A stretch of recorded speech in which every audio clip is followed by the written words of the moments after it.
الشل التجيل. الشل التجيل اي بي اي اس ال وحدد درجه 50. ماله الشيل التقيل يا معلم؟ مش بتاع موتوسيكل. What؟ لكن الشل الادفانس اي بي اي 2050 4 تي هو اللي بتاع الموتوسيكل. موبل سوبر سبيشال اللي مشهور بالموبل الابيض. موبل اتش دي الاحمر الزيت التجيل اي بي اي اس اف.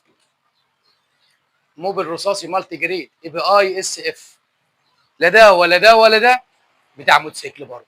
لكن موبل 4 تي اي بي اي اس جي هو اللي بتاع الموتوسيكل. كالتكس وفلر اي بي اي سي دي اس سي مش بتاع موتوسيكل برضه.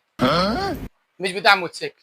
لكن هافولين كالتكس اي بي اي 2050 اس جي هو اللي بتاع الموتوسيكل.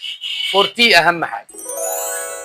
توتال كوارتز 5000 اس ال 1 لتر اي بي اي اس ال مش بتاع موتوسيكل برضه. لكن توتال 4 تي 300 2050 اي بي اي اس اف 4 تي هو اللي بتاع الموتوسيكل. 4 تي 4 تي 4 تي 4 تي بتوع موتوسيكل بتاع موتوسيكل. امال اللي ورا كانوا ايه؟ انا فاهمك يا صديقي اللي ورا دول كانوا بتوع ايه، لكن احنا معانا دلوقتي دول بتوع ايه؟ ليه 4 تي؟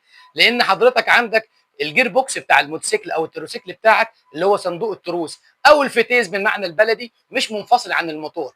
فمعنى ان 4 تي يعني فيه 4 خواص مخصوصين لموتور الموتوسيكل، فيهم 2 مخصوصين لتزييت الجير بوكس بتاعك وهو فيل الدبرياج او ورق الدبرياج، وفيهم خاصيتين لتزييت الموتور البستم والصباب والشمبر وباقي اجزاء الموتور.